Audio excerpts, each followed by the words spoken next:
ओम नमः शिवाय, जय श्री महाकाल। तो विशेषकर आज का जो उपाय है आपकी दुर्भाग्य दूर करेगा, सारी कामना पूर्ण करेगा। तो इस वाले उपाय में आपको इस प्रकार से 11 काले तिल और 2 गुड़ के टुकड़े ले लेने हैं।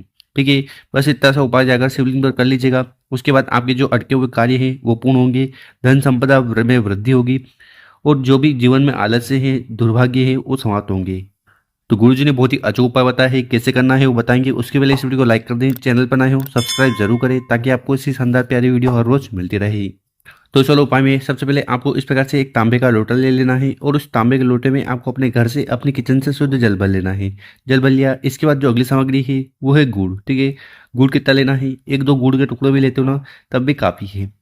इसके बाद जो अगली सामग्री है वो है काले तिल। ठीक है, काले तिल कितने लेने हैं, तो आपको इस वाले उपाय के लिए गिनकर 11 काले तिल के दाने ले लेने हैं। ठीक है, और इस प्रकार से बताई गई सामग्री को लेकर चले जाना है शिव मंदिर। ठीक है, आप चाहो तो ये उपाय सुबह शाम आप अपनी इच्छा अनुसार कर सकते हो। सुबह समय मिल रहा हो तो सुबह, शाम को समय मिल रहा हो तो शाम को। और शिव मंदिर में जाकर जो भी पूजन पर आपको शिवलिंग की करनी है वो कर लीजिएगा।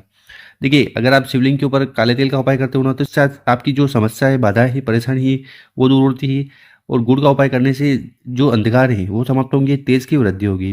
तो इस वाले उपाय में आपको करना क्या है, सबसे पहले आपके पास जो गुड़ के टुकड़े हैं ना, उन गुड़ के टुकड़े को उठाना है और जो जल का लोटा है, जल का पात्र है, उसके अंदर डाल देना है। ठीक है, और ठीक इसी प्रकार से आपके पास जितने भी काले तिल के दाने हैं, एक एक दाना उठाना है और उसको भी आपको जल के लोटे में डाल देना है। और इस प्रकार से आपको जल का लोटा सबसे पहले तैयार कर लेना। इसके बाद इस जल के लोटे को उठाना है और धीरे धीरे कर कर पूरा पूरा जल शिवलिंग के ऊपर उड़ेल देना है, समर्पित कर देना है।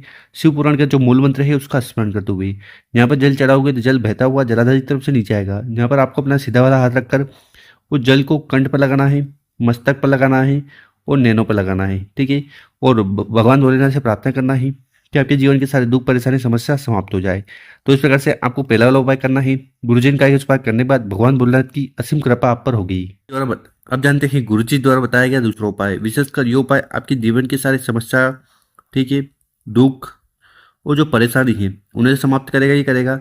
साथ ही साथ आपकी कोई ऐसी कामना है, दिल की बात है, उन्हें भी पूर्ण करेगा। और ये दूसरा वाला उपाय कैसे करना है वो बताएंगे। उसके पहले अपने शुभ हाथ से 2 कार्य कर लें। एक तो इस वीडियो को लाइक कर दें और कम से कम 5 लोगों के साथ व्हाट्सएप पर इस वीडियो को शेयर कर दें। तो इस वाले उपाय में सबसे पहले आपको इस प्रकार से दाल लेनी है। कौन सी दाल, तो आपको चने की दाल लेनी है। कितनी लेनी है, 7 दाने, 11 दाने, इस प्रकार से ले लेना।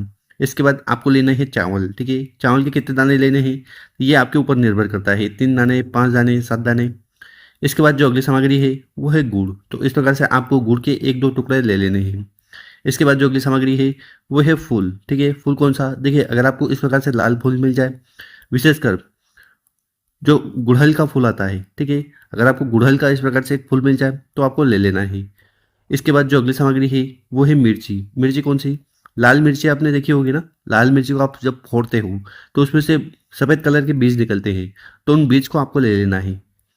और आखिरी में आपको इस प्रकार से तांबे का लोटा लेना है और इस तांबे के लोटे में आपको अपने घर से, अपने किचन से शुद्ध जल भर लेना है। इसके बाद क्या करना कि जो भी सामग्री हमने आपको बताई है, लाल फूल हुआ, लाल मिर्ची हुई, गुड़ हुआ, चावल हुआ, चने की दाल हुई, इन सभी सामग्री को एक एक कर कर आपको अपने घर से ही इस जल के लोटे में डाल देना है। और इस प्रकार से आपको जल का लोटा तैयार कर लेना है।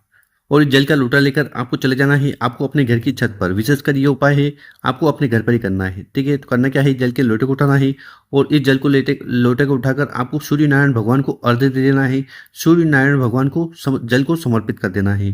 देखिए, अगर आप छत पर नहीं जा पा रहे हैं तो आप नीचे से भी सूर्य नारायण भगवान को जल दे सकते हैं। और जल देने का एक तरीका है। पहला तरीका क्या है, पहला नियम ये है कि ये जो जल का लोटा है ये आपके सिर से 8 इंच ऊंचा होना चाहिए। कितना, 8 इंच ऊंचा होना चाहिए। ठीक है, दूसरा नियम क्या है कि आपको 3 बार में जल को समर्पित करना है। ओम सूर्याय नमो, ओम रविये नमो, ओम भानुवे नमो। तीसरी बार में पूरा पूरा जल आपको समर्पित कर देना है। साथ ही साथ अगर आपको सूर्य नारायण भगवान के 12 मंत्र याद है, जैसे कि ओम मित्राय नमो, ओम सूर्याय नमो, ओम रविये नमो, ओम भानुवे नमो, ओम पुष्णे नमो, ओम खगाय नमो, ओम मारीचाय नमो, ओम हिरण्यगर्भाय नमो, ओम सावित्रे नमो, ओम आदित्याय नमो, ओम भास्कराय नमो, ओम अकार्य नमो। तो इस प्रकार से 12 मंत्र जो सूर्य नारायण भगवान के हैं उनका भी स्मरण कर सकते हो जल को समर्पित करते समय। तो इस प्रकार से आपको विशेषकर सूर्य नारायण भगवान को अर्घ्य देना है।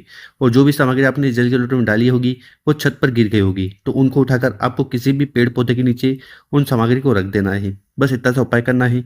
इस उपाय करने के बाद सूर्य नारायण भगवान की कृपा से आपकी सारी कामना पूर्ण होगी, समस्या दुख परेशानी दूर होगा।